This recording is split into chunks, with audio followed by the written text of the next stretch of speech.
Financial planning ఎలా చేసుకోవాలి, ఎక్కడ డబ్బుల్ని ఇన్వెస్ట్ చేస్తే మంచి రిటర్న్స్ వస్తాయి, మ్యూచువల్ ఫండ్స్ పై వెబినార్ ఈ నెల 19-20న. హాయ్ హలో నమస్తే, welcome back to our channel. ఈరోజు మనతో ఉన్నారు స్టాక్ మార్కెట్ అనలిస్ట్ అయిన రామచంద్రమూర్తి గారు. ముఖ్యంగా అప్కమింగ్ డేస్లో బెస్ట్ పర్ఫార్మింగ్ స్టాక్స్ గురించి, అసలు అవి ఏ రీజన్స్ మీద పర్ఫామ్ చేస్తాయనే విషయాలు కూడా ఈరోజు ఎపిసోడ్లో తెలుసుకుందాం. Let's go. నమస్కారం రామచంద్రమూర్తి గారు. నమస్తే అండి. How are you sir? Fine sir, fine. Wonderful sir.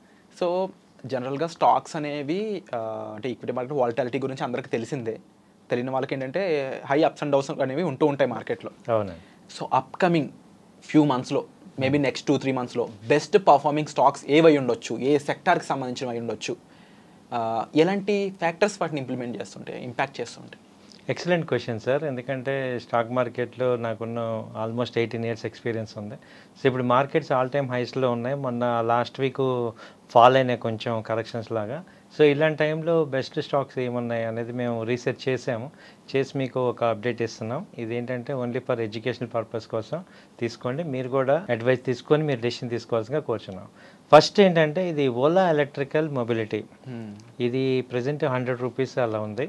ఇదేంటంటే గవర్నమెంట్ కూడా ఇవాళ జస్ట్ ఈవీకి మంచి డిస్కౌంట్స్ ప్రోత్సాహకాలు ఇస్తున్నారు. ఇదేంటంటే రీసెంట్గా ఐపీఓలో లాంచ్ అయింది. ఇది 80 రూపీస్ నుంచి 150 దాకా వెళ్ళి అక్కడి నుంచి ఇప్పుడు 100 రూపీస్ అలా వచ్చింది. సో ఓలా ఎలక్ట్రికల్ మొబిలిటీ అనేది ఇన్వెస్ట్మెంట్ చేసుకోవడానికి మంచి అవకాశం ఉంది. నెక్స్ట్ రాబోయే 2-3 మంత్స్లో రిజల్ట్స్ అది పర్ఫార్మెన్స్ అది బాగుంటాయి, ఎక్స్పెక్టేషన్స్ బాగున్నాయి. సో ఇదేంటంటే బై అండ్ డిప్స్ స్ట్రాటజీలో చూసుకోవచ్చు. సో ఇది 100 రూపీస్ అలా ప్రెజెంట్ ఉంది. సో టార్గెట్ ఏంటంటే 130 నుంచి 140 వరకు నెక్స్ట్ ఒక 2-3 మంత్స్లో వచ్చే అవకాశాలు ఉన్నాయి. ఆ తర్వాత ఏంటంటే లోదా గ్రూప్ అనేది రియాలిటీ సెగ్మెంట్లో ఉంది. రియాలిటీ ఏంటంటే మనకు తెలిసిన Lodha one of the top premium company. ఇది కూడా ప్రజెంట్ 1200 ఆ రేంజ్లో ఉంది. ఇది టార్గెట్ వచ్చి 1400 ఆ రేంజ్ వరకు వచ్చే అవకాశాలు ఉన్నాయి. ఓకే. సో నెక్స్ట్ వచ్చే 2-3 మంత్స్లో, ఎందుకంటే ఆల్రెడీ మొన్న రీసెంట్గా 1400 దాకా వెళ్ళి మళ్ళీ ఇప్పుడు 1200కి వచ్చింది. సో ఇండియాలో ల్యాండ్కి ఉన్న వాల్యూ అలాంటిది కాబట్టి ఇంకా గ్రో అయ్యే ఛాన్సెస్ ఉన్నాయండి. ఎందుకంటే ఇప్పుడు నెక్స్ట్ సెగ్మెంట్ అంతా కూడా కొత్తగా హౌస్ అది కొనుక్కునే వాళ్ళకి, ఎందుకంటే రిజర్వ్ బ్యాంక్ కూడా రెపో రేట్స్ తగ్గించి ఇంటర్నేషనల్గా. సో ఆ పాయింట్లో ఏంటంటే ఇప్పుడు ఈ యొక్క రియాలిటీకి మంచి స్కోప్ అది కనపడుతుంది. అలాగే ఈవెన్ తగ్గినా కూడా బై అండ్ డిప్స్ లాగా పెట్టుకోవచ్చు. ఆ తర్వాత మూడోది ఏంటంటే యాక్సిస్ బ్యాంక్ మనందరికి తెలిసిందే. ఇది one of the leading Indian banking సిస్టంలో. ఇదేంటంటే మొన్న 1450 దాకా వెళ్ళి తర్వాత లాస్ట్ క్వార్టర్లో 1150 అలా వచ్చి ఇప్పుడు 1260, 1270 దాకా వెళ్ళింది. ఇప్పుడు మొన్న రీసెంట్ ఫాల్లో వచ్చి 1230 అలా ఉంది. సో ఇది 1230 నుంచి 1200 మధ్యలో బయింగ్ చేసుకోండి. దీని టార్గెట్ వచ్చి 1300 నుంచి 1350 దాకా ఛాన్స్ ఉంది 2 మంత్స్లో. సో యాక్సిస్ బ్యాంక్ మనందరికీ బాగా తెలిసిన కంపెనీ అది. ఆ తర్వాత వచ్చి కంటైనర్ కార్పొరేషన్ ఆఫ్ ఇండియా, కాన్కార్. ఇది కూడా ఏంటంటే దాదాపు 1150 దాకా వెళ్ళి అక్కడి నుంచి మార్కెట్లో ఫాల్ అయ్యి ఇప్పుడు 900 ఆ రేంజ్లో సపోర్ట్ తీసుకుంది. 870, 880 మొన్న వచ్చింది. అక్కడి నుంచి ఇప్పుడు 920 అలా ఉంది. సో ఇది 900, 920 మధ్యలో బయింగ్ చేసుకోండి. దీని టార్గెట్ వచ్చి 970 నుంచి 1000 దాకా ఛాన్స్ ఉంది. ఎందుకంటే వీక్లీ చార్ట్స్ ఇవన్నీ కూడా పాజిటివ్స్ వచ్చాయి. ఆ తర్వాత ఏంటంటే భారత్ డైనమిక్స్ లిమిటెడ్, బీడీఎల్ కూడా మనం చూసాం ఈ లాస్ట్ 3-4 మంత్స్ నుంచి చాలా ఫాల్ అయింది. అది ఇక్కడ ఏంటంటే ఇప్పుడు 1100 దగ్గర సపోర్ట్ తీసుకుంది. సో ఇప్పుడు స్మాల్ క్వాంటిటీ ఇక్కడ అక్యుములేట్ చేయొచ్చు, ఎందుకంటే దాదాపు 1700, 1800 దాకా వెళ్ళి ఇప్పుడు ఫాల్ అయింది. సో ఇక్కడ ఒక ఇన్వెస్ట్మెంట్ ప్యాటర్న్లో ఏంటంటే వీక్లీ చార్ట్స్ కొంచెం పాజిటివ్ చూపిస్తున్నాయి. సో స్మాల్ క్వాంటిటీస్ ఇది బయింగ్ చేసుకోవచ్చు. సో ఇవి ఒక డిఫరెంట్ సెక్టార్స్లో 5 డిఫరెంట్ సెక్టార్స్లోంచి మంచి కంపెనీస్ మీకు తీసి అందిస్తున్నాం అనమాట. అండ్ ముఖ్యంగా సార్ అంటే ఎలాంటి ఫ్యాక్టర్స్ వీటిని బాగా ఇంపాక్ట్ చేస్తున్నాయి అంటారు? ఇప్పుడు రియాలిటీ, లోదా అయి ఉండొచ్చు, బీడీఎల్ అయి ఉండొచ్చు. ఇవన్నీ మళ్ళీ సేమ్ సెక్టర్ కూడా కాదు, డిఫరెంట్ సెక్టర్స్ ఇవన్నీ. బట్ ఎలాంటి సిమిలర్ ఫ్యాక్టర్స్ వీటికి ఉన్నాయి ఒకేసారి రైజ్ అవడానికి? ఇవి ఎలా ఉన్నాయంటే సార్, ఇవి ఆల్రెడీ ప్రూవ్డ్ కంపెనీస్ అనమాట. అండ్ ఇప్పుడు ఆపర్చునిటీ అనేది ఈ సెక్టర్స్లో ప్రజెంట్ వస్తుంది. సో అలాగే ఆ యొక్క దానివల్ల ఏంటంటే ఎక్కువ మంది ఇక్కడ ఇన్వెస్ట్ చేస్తున్నారు. చార్ట్స్ అన్నీ కూడా అక్కడ మనకి టెక్నికల్గా చూపిస్తున్నాయి అనమాట. సో ఎక్కువగా వీక్లీ చార్ట్స్ అవన్నీ పాజిటివ్ ఇండికేషన్స్ ఇస్తున్నప్పుడు ఏమవుతుందంటే, సో ఎక్కువ మంది బయట ఇన్వెస్టర్స్ ఇన్వెస్ట్ చేస్తున్నారు.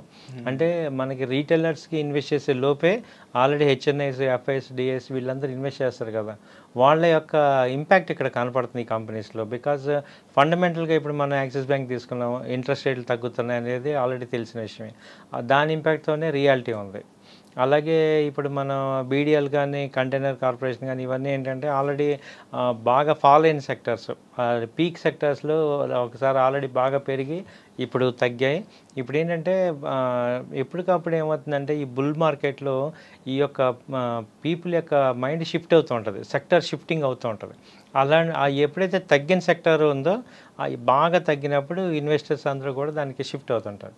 ఇప్పుడు మనం లాస్ట్ 3 months బ్యాక్ చూస్తే ఇప్పుడు డిఫెన్స్ కానీ రైల్ స్టాక్స్ కానీ బాగా తగ్గాయి. సో ఇప్పుడు అక్కడ కొంచెం లో లెవెల్ మెయింటైన్ అవుతుంది, సస్టైన్ అవుతుంది అనమాట. సో ఇక్కడ నుంచి కూడా పెరిగే అవకాశాలు ఉంటాయి. Wonderful sir. అండ్ డెఫినెట్లీ ఈ స్టాక్స్ అనేవి పెరుగుతూ ఉంటాయని చెప్పారు కదా, బట్ ఒకసారి అంటే అడగొచ్చది లేదో ఎంత పర్సంటేజ్ పెరుగుతాయి తెలుసుకోవచ్చు?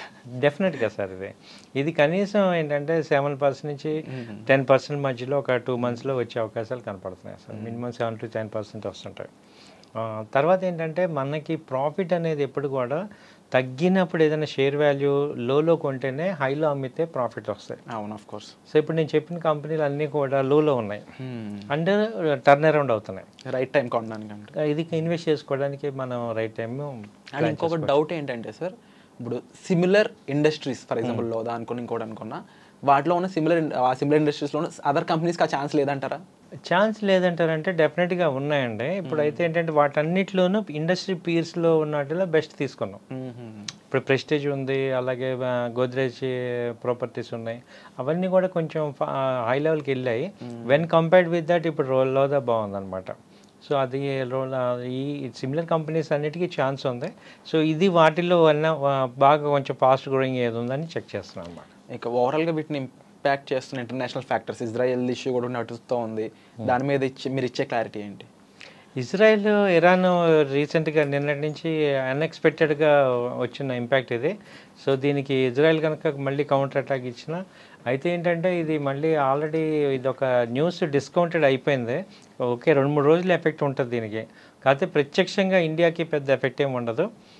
కాకపోతే ఇండియన్ మార్కెట్స్కి ఎఫెక్ట్ ఉంటుంది ఎందుకంటే బాగా హైలో వెళ్ళింది కాబట్టి ఏదో ఒక రీజన్తో ప్రాఫిట్ బుకింగ్ అయితే జరుగుతుంది అనమాట.